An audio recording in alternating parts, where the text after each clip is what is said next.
Yeah, good morning. I'm just fine. Good. Tell me what you remember. First of all, how did it come about? Do you remember why it was that the former prime minister came to DePauw? What year was this that we're talking about?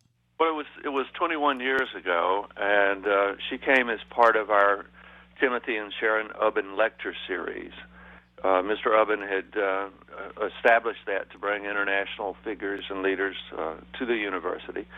And so through an alumnus, Harry Rhodes, who ran Washington Speakers Bureau and represented her and helped schedule her to the United States, we issued her an invitation, and she accepted it.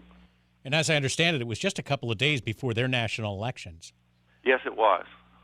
Tell me what you remember about just her presence and what she brought to DePauw at that time, just from a personal level. Sure. Well, your word presence is exactly the way I remember her. It's, as I said, it's been 21 years, so you sort of forget some of the main themes of her speech. But what impressed me was how knowledgeable she was of the university. She was well prepared. She was gracious. I had expected her to be a little intimidating, the Iron Lady. Yep. And it wasn't that way at all. She was very kind and generous to the university.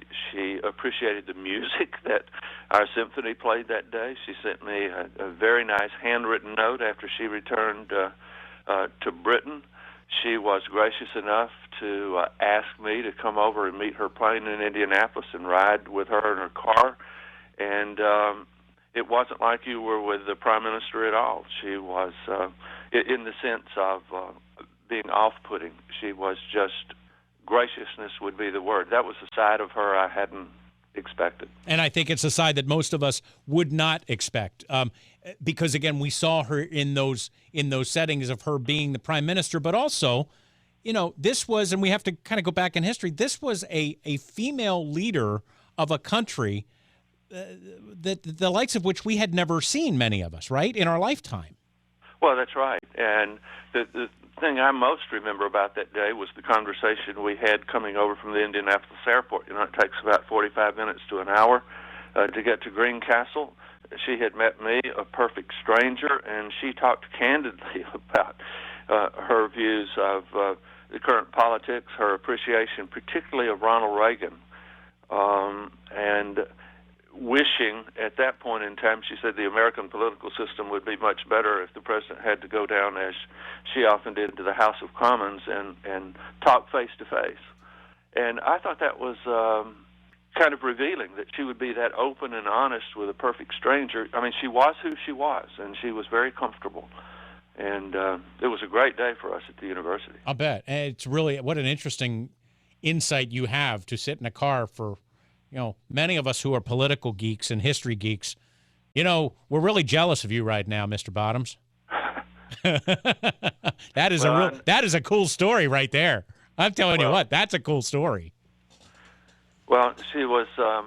She wanted to know.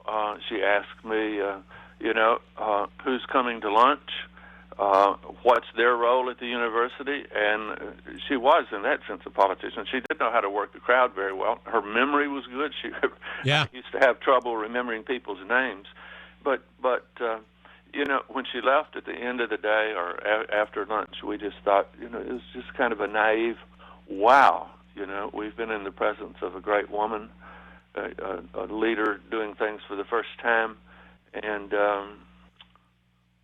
it was just simply a wonderful experience. Yeah, what an interesting insight. Glad to get you on. Bob Bottoms, former president of DePauw University, and a really memorable several hours you spent with the former prime minister. Thanks a lot for sharing it with us. I really appreciate that. Okay, thank you.